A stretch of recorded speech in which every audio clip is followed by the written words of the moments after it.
Olá, sexta-feira e estamos aqui mais uma vez no nosso Resenha do Cangaço. Você sabe, toda sexta-feira às 18 horas eu tenho um encontro, um bate-papo, uma resenha sobre cangaço e você é parte em todo desse processo. Você pode sugerir nomes, sugerir pesquisadores, sugerir pessoas que tiveram experiência com o cangaço. E, mais uma vez, o Resenha do Cangaço está em campo. E antes de nós começarmos o papo, eu quero lembrar você, ó, final desse mês, último programa desse mês, nós temos o sorteio desse livro aqui, ó, Meu Primo Jararaca, Keber Paia. E é ele com quem nós vamos conversar sobre a obra, sobre cangaço, sobre a relação do cangaço com a literatura. Você lembra, nós já conversamos aqui sobre o cangaço e o cordel, o cangaço e o repente, o cangaço e o teatro, o cangaço e a música, o cangaço e a xilogravura, né? E hoje nós vamos conversar sobre o cangaço e a literatura. Keber, muito obrigado por me receber aqui nesse espaço maravilhoso. Nós estamos aqui, gente, no restaurante Matulão, em Natal, aqui no bairro Mirassol. Mirassol, Natal, próximo ao UFRN, onde Keber nos recebeu aqui. Eu quero agradecer ao proprietário do restaurante por ter cedido esse espaço. Keber, amigo, muito obrigado por reservar um espaço para bater esse papo com a gente. Eu que agradeço, é sempre bom agradecer novamente ao Espaço Matulão, ao proprietário Alisson, que me cedeu aqui, esse espaço fantástico, comida muito boa, né? E vamos aqui bater um papo. Keber, primeira coisa que eu gosto de saber do meu entrevistado é assim, como é que surge essa sua paixão pelo cangaço? Ou não é paixão, foi apenas curiosidade? Como é que Keber cai na temática do cangaço? Ou como é que o cangaço entra em Keber? O tema cangaço teve presente na minha vida desde pequeno, né? Aquele Lampião, quando saiu desse evento em Mossoró, em 1927, ele foi para a fazenda do meu bisavô, né? E ele esteve lá, fez meu bisavô de refém, só que ele soltou pouco tempo antes, não chegou a durar nem um dia, soltou meu bisavô, e minha avó contava essas histórias, né? Contava que ela teve que se esconder, porque o bando chegou lá e tudo, quando saiu de Limoeiro, né? Foi para Mossoró, saiu de Limoeiro, depois foi para Tabuleiro, e depois se perdeu para o Ceará dentro. E eu sempre ouvi essas histórias. E quando eu vim morar aqui em Natal, que eu ia de férias para lá, eu sempre ia para casa de um tio-avô, que era o irmão do meu avô. Aquele cara que é autodidata, que gosta de história, ele conhece tudo, fala muito bem. Chamava ele de Tio Mestre, porque minha mãe chamava de tio, e por tabela eu chamava ele de Tio Mestre. Ele me contava aquelas histórias de quando o Lampião entrou na cidade de Tabuleiro do Norte, onde ele parou, os fatos que aconteceram, desmentia aquelas histórias que, inclusive, lá se fala até que Maria Bonita estava lá, e Maria Bonita não aparecia, né, nessa época no cangaço, não existia praticamente. E eu fui ouvindo essas histórias desde criança e fui alimentando esse universo, né, que o cangaço é um universo, que a gente, quando entra dentro de um tema, puxa outro e vai levando e você vai desbravando esse mundo que é o cangaço. Keber, você é cearense, lá da região do Jaguaribe, né? Região do Jaguaribe, e você, desde criança, escutava essas histórias dos seus avós. Mas como é que você avalia o cangaço? O cangaço, na verdade, só fazendo uma correção. Eu sou natalense, por acaso, né? Eu ia nascer lá no Vale do Jaguaribe, ou no Ceará, em Fortaleza, não sei. Aí acabei nascendo aqui. E morei muito tempo no Ceará, na cidade da minha mãe, que é Tabuleiro do Norte. Pois bem, o cangaço eu avalio como uma coisa importantíssima para o Nordeste, né? É uma coisa que engloba tudo, engloba o que você falou, música, engloba xilogravura, artes visuais, tudo isso, né? É uma coisa que está dentro do nordestino, mesmo que ele não more aqui no Nordeste mais. Interessante essa relação que você faz do cangaço com a arte, porque o cangaço ele trouxe muitas dores. Ele é marcado por dor, sofrimento, e não só de quem foi vítima do cangaço, mas também é, de pessoas que não tinham nada a ver com o cangaço, mas de uma forma ou de outra terminaram se envolvendo ou sendo envolvido com o cangaço. Assim como as volantes, né? Que também, apesar de representar o Estado, mas também praticavam muita violência contra o sertanejo. Mas aí você desperta em você a curiosidade ou a sagacidade de criar uma obra, construir uma obra literária a partir do cangaço. Como isso aconteceu? Eu como eu falei antes, né, sempre gostei do tema cangaço, mas não era minha paixão. Eu gosto de história, gostava muito da parte de Segunda Guerra, de religião, né? Mas o cangaço sempre estava ali, era um mosquitinho que me picou e não deixou quieto. E certo dia eu li um texto do Neliano de Castro, de um jornal que tem aqui chamado Revista Galo, da Fundação José Augusto, e aquele texto me despertou. Eu disse, rapaz, esse texto é uma história. Escrevi o corpo da história, e um certo dia, Neliano de Castro foi homenageado no Teatro Alberto Maranhão, e um amigo meu disse, olha, esse rapaz tem um texto muito bom e tal. Aí deixa eu ver. Ele elogiou o texto, a história, e disse, olha, o cangaço precisa de romance. Ou seja, que a gente pega uma história verídica e transforme um romance em cima, né? Aí foi o que eu fiz. Eu peguei essa história, falando do cangaço, e acabei transformando num romance, porque já gostava do tema, gostava de escrever, e acabei fazendo isso. Aí surge Meu Primo Jararaca. Que muita gente acha que eu sou primo de Jararaca. Então, por que Meu Primo Jararaca? A história desse livro, ele narra dois rapazes que querem entrar para o cangaço, só que um é medroso, é o famoso valentão, mas bateu o pé ele corre, né? E o outro não, é um cangaceiro nato, que é José Leite Santana, né?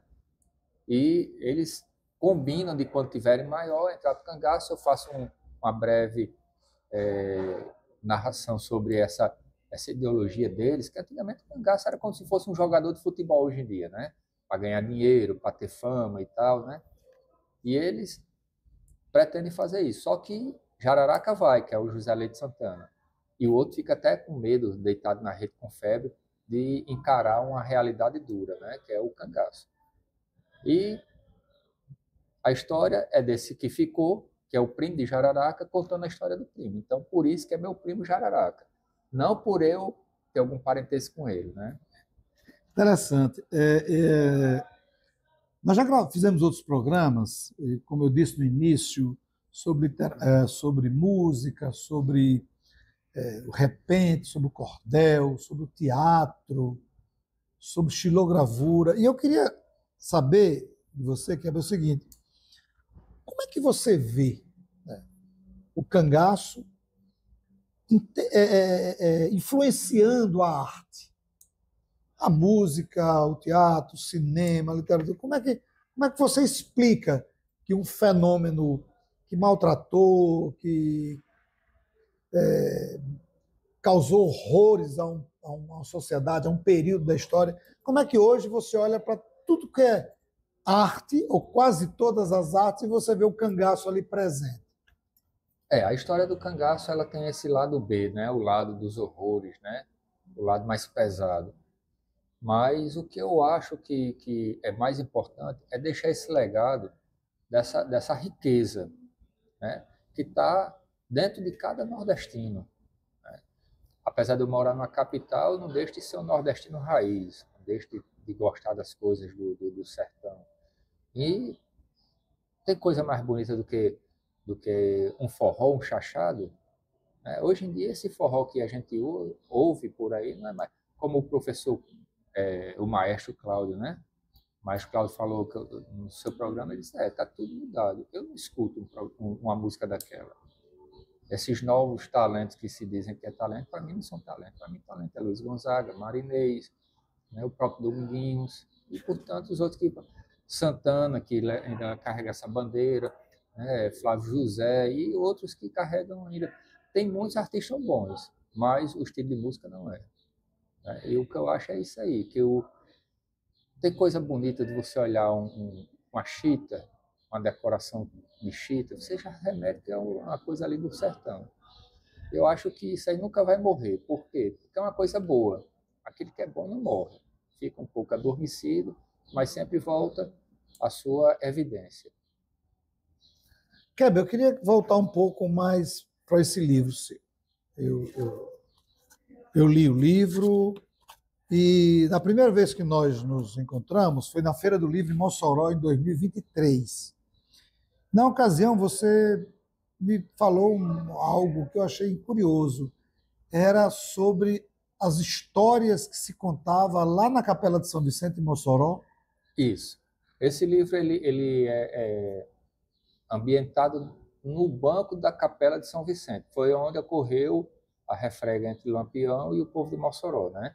E eu tento não passar uma coisa fria, só falando do cangaço. Eu tento passar também a grande nobreza do povo de Mossoró, que para mim é o herói da história, o povo de Mossoró, né? Que não deixou o bando atacar a cidade. Apesar de muita gente enaltecer e achar que o bando atacou e saiu, né, de uma forma vitoriosa, mas eu tento sempre ser imparcial, falar, e é um velho que conta a sua história, que eu não vou contar, quem quiser dar uma olhadinha no livro depois, né? Quem é esse velho, e a história vai acontecendo em torno do banco, em torno da igreja de São Vicente. Aí, pessoal. Eu tentei extrair aqui mais coisas sobre o livro, mas ele não, tem que...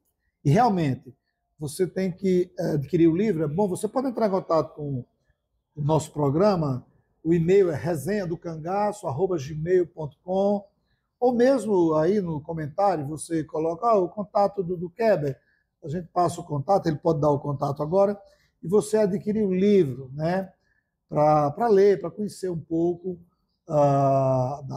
de como o Kleber criou toda essa história. É uma obra de ficção, baseado em fatos reais. Kleber, criar uma obra de ficção baseada em fato real. Até que ponto o leitor ele vai identificar o que é verdadeiro e o que é ficção em sua obra? Ou a pessoa fica literalmente na parte ficcional? Quando eu comecei a fazer esse livro, claro que eu puxei para a parte histórica, né? Como eu gosto de história, eu tinha que puxar a parte histórica. Mas eu vi que o livro estava muito amarrado, muito chato, né? E comecei a fazer os cortes. É tanto que eu tiro pessoas importantes dos acontecimentos, né? Dos acontecimentos, e depois eu recebi crítica. Você esqueceu de fulano, você esqueceu do tenente Cicrano, do padre Mota, não sei. Aí começaram, né? Mas se eu começasse a falar, o livro ia ser um tijolão, né? E transformava um livro de história. Um livro de história. Perdia a característica do livro literário. O que eu queria era exatamente isso, de transformar ele numa parte ficcional. E não fica difícil da pessoa identificar o que é ficção e o que é realidade, né? O que aconteceu, o que foi fato. Assim, a história que é narrada por esse velho é uma história que aconteceu de verdade. Mas o velho não é uma pessoa real, ele é uma ficção. Né? Então aí dá para a pessoa identificar, esse velho não existiu. Muita gente acha que aquele velho que conta a história existiu, né, de verdade. Até me procura e diz, olha, eu gostei do seu livro. Teve gente de fora, daqui do estado, do Nordeste, que me procuraram para falar sobre o meu livro, né? Eu gostei muito do seu livro, esse velho ainda existe e tal, não sei o que. Ele disse, não, aquele velho ali é só um personagem fictício. É o primeiro sinal de que a obra é boa.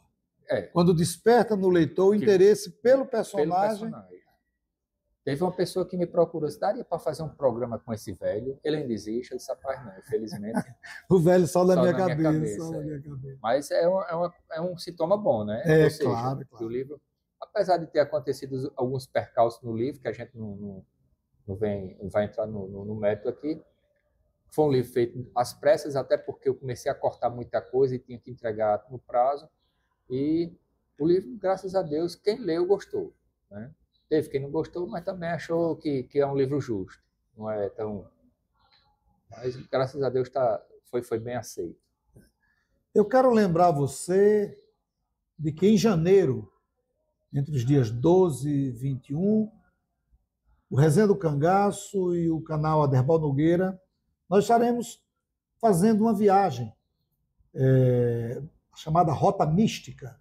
Nós sairemos de Mossoró, a primeira cidade a ser visitada é Mossoró, onde faremos o percurso da Rota do Cangaço, terminando lá no túmulo de Jararaca, onde, no imaginário popular, Jararaca é o cangaceiro que obra milagre. Aliás, José Leite de Santana, esse é o que obra milagre. De Mossoró nós iremos para Missão Velha, Cariri cearense. Lá nós faremos um percurso do coronel Isaías Arruda, do padre Cícero, e sempre na companhia de pesquisadores, de guias que conhecem profundamente a história. Lá de Missão Velha, nós seguiremos para Juazeiro do Norte, Juazeiro do Padre Cícero, onde faremos visitas aos lugares de memória.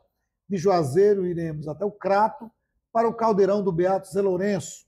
Lá nós também conheceremos toda a estrutura montada pelo Beato Zé Lourenço.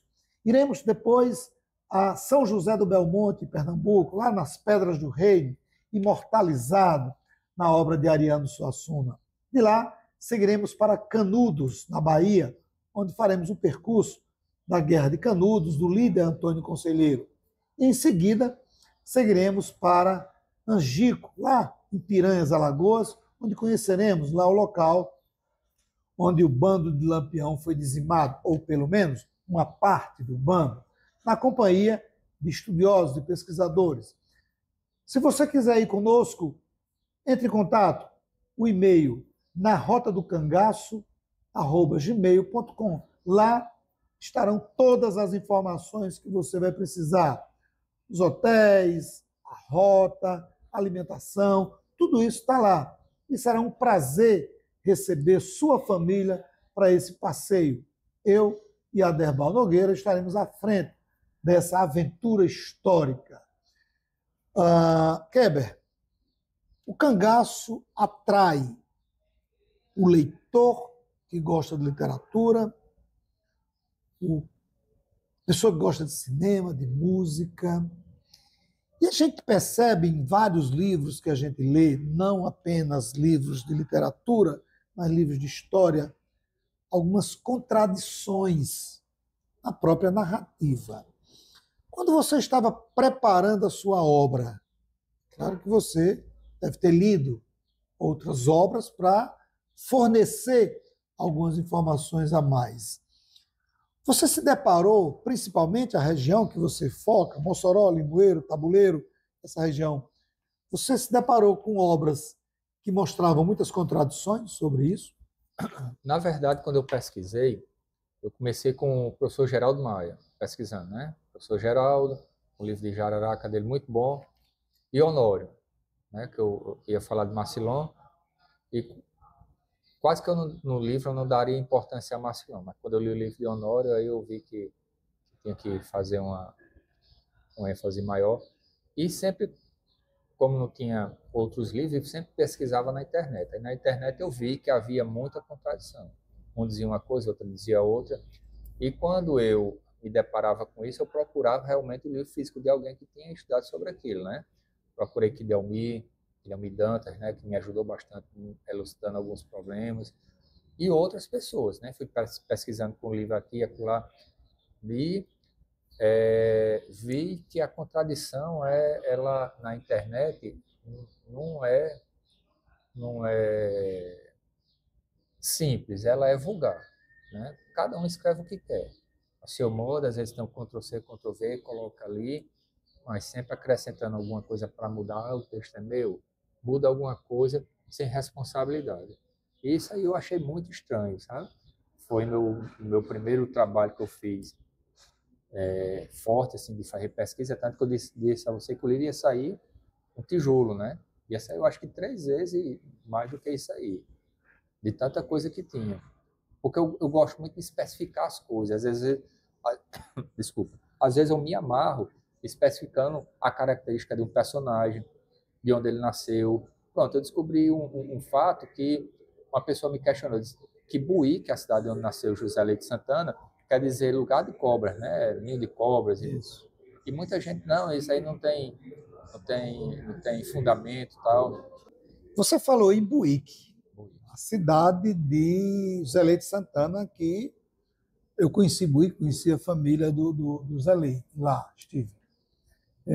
Tem outra questão que você, no início da nossa conversa, você falou que o bando sequestrou, fez parentes seus vítimas. Que outras famílias na região ali do Ceará, Limoeiro, Tabuleiro, passaram por essa situação? Que você tenha conhecimento. Não, tenho conhecimento, mas eu, de nome eu não. Eu sou muito ruim para decorar nome. Eu às vezes confundo, troco nome com nome, mas tem várias histórias assim que aconteceram lá, que inclusive esse meu tio contou. Tem até uma história engraçada que diz que quando o Bando Lampião chegou a Tabuleiro do Norte, foi bem recebido, parou na frente de uma bodega, e o dono da bodega ofereceu café. O Lampião disse: tem café para todo mundo? Aí e foi chegando, né, os cangaceiros. E eles se E instalaram um por ali, café para mais de 70 pessoas, mais né? de 70, né? Aí eles se instalaram por ali, uns ficaram ali, outros foram para um canto, foram para um armazém e começaram a fazer a farra, né? E de repente chega uma senhora, que ela diz: olha, um jagunço seu matou a minha cabra de leite. Mas essa história já foi contada até por outras pessoas, né?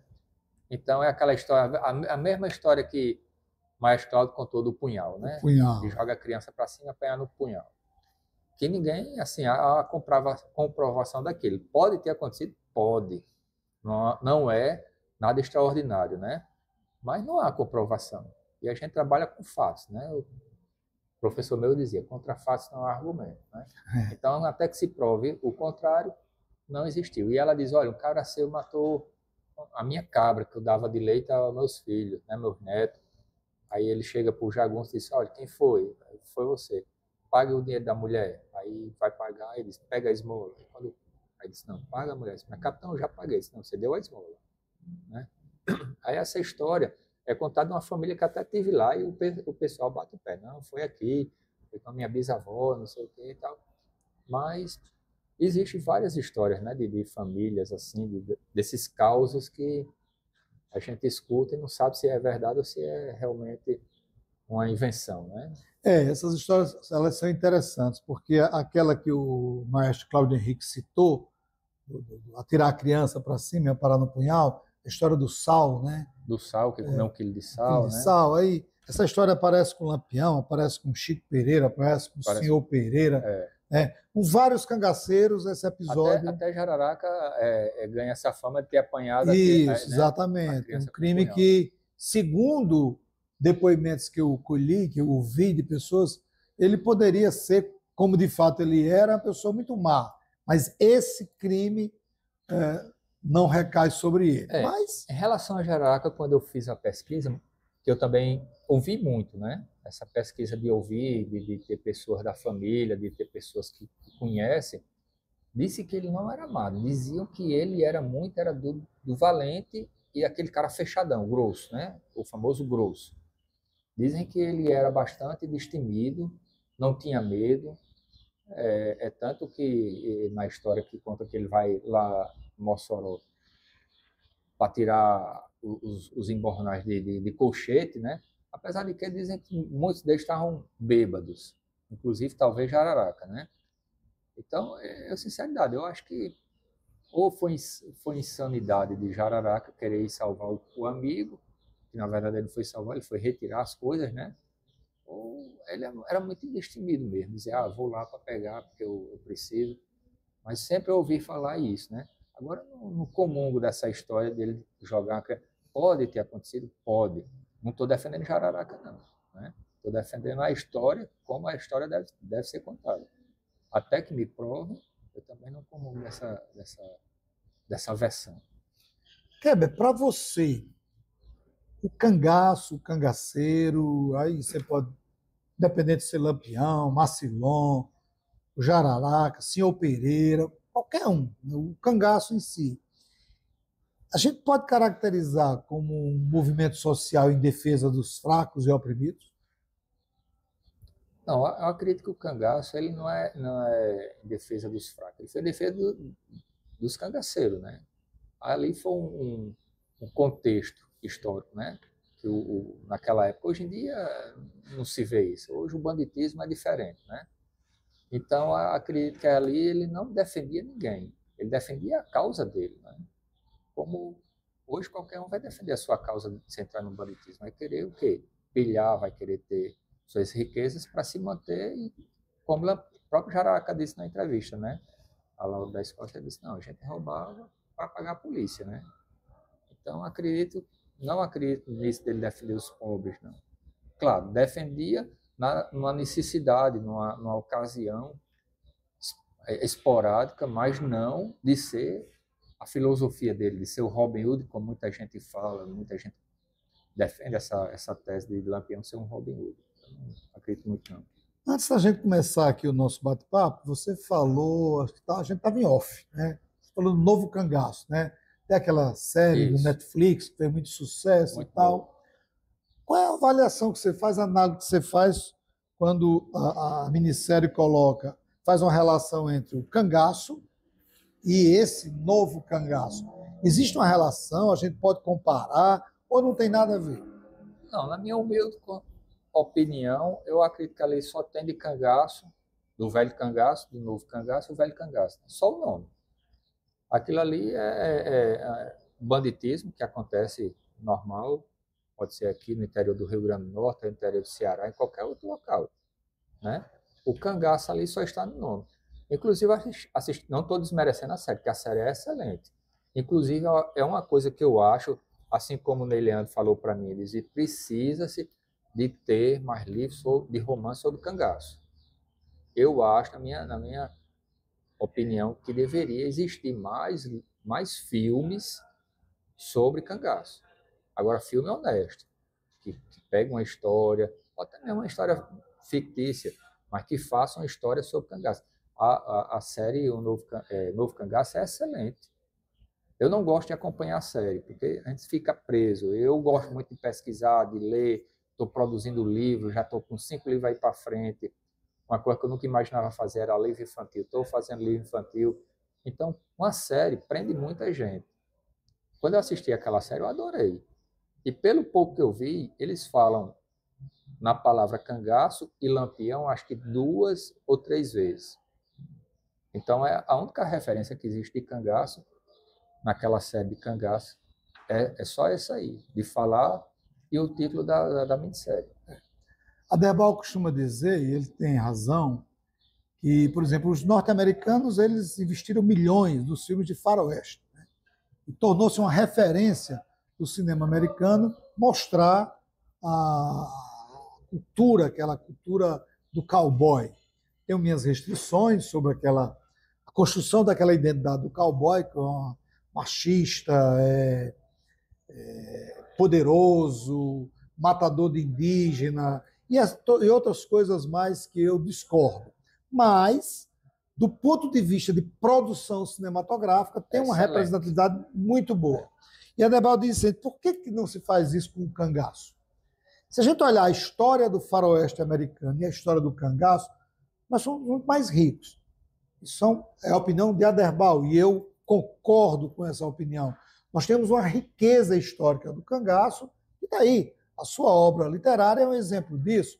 Tantos filmes que foram feitos sobre o cangaço, é sucesso, e que precisa se investir mais nisso. Mas por que você acha que não há esse investimento? Eu até conversei com o diretor da obra, que ele tem o meu livro, ele pegou o meu livro. Da série Novo Cangaço. Fábio Mendonça, um cara fantástico, humilde, simples, conversei com ele, não me insinuei, não dei minha opinião, apenas realmente a série é excelente. Adorei a série, inclusive assisti 2 vezes, coisa que eu disse a você, que eu não me apego em série para não perder tempo nas minhas pesquisas, né? Assisti 2 vezes porque eu gostei, queria pegar uns detalhes e tal, assim, que eu já estava sendo incentivado por Kiddelmi já a fazer outro livro sobre cangaço. Né? Kiddelmi está dizendo, não, me faça, eu tenho uma historiazinha. Eu disse, eu vou assistir aqui. Keber, e o futuro? O que você pretende fazer agora, depois desse trabalho ter sido um sucesso? Agora eu pretendo... O que eu nunca pensei foi escrever livro infantil, né? Aí fiz um livro para homenagear meu filho e agora eu vou no terceiro livro, tem mais 5 para ser feito. E segundo meu menino, esse livro aqui é livro de adulto. Então, meu livro de adulto, né, que é sem imagem, que ele diz que é livro sem imagem, é livro de adulto. Então, tudo guardado. E tem uma história agora aí para fazer sobre cangaço de novo, que Delmi está me incentivando. Aquela história está só buzinando no meu ouvido, faça, aquele jeito dele. Essa história é boa, faça. Aí, vou botar para frente, né? Tem mais aí 2 histórias para fazer. E espero em breve estar relançando esse livro também lá em Mossoró, né? Bom, conversamos com Keber Maia, autor do livro Meu Primo Jararaca, e será sorteado o último programa do mês, hein? Eu agradeço a Keber, ao restaurante Matulão, e um forte abraço a todos e a todas, e até a próxima sexta-feira.